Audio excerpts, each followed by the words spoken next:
Tekma je bila večji del bolj izenačena, kot kaže končni rezultat, čeprav so bili gostje skoraj ves čas v vodstvu. Velik del rezultatskega naskoka so si namreč priigrali v zadnjih minutah tekme. Ja, sigurno volimo niti najmanj zadovoljni, ker mislim, da smo odigrali eno slabših tekem sezone. Sploh ta drugi polčas je bil katastrofalen, ker smo se čisto izgubili.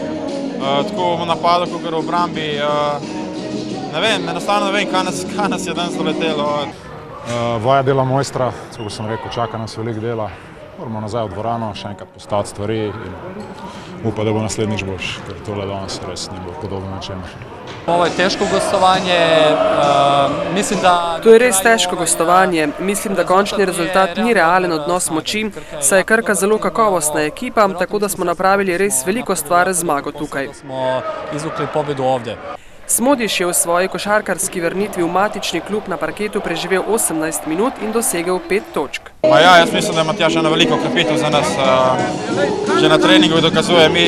Jaz lahko rečem, da mi smo na treningu že zdaj z njim 30% boljši in jaz vem, da bomo vsem še boljši in tu se malo prenesel tudi na tekme.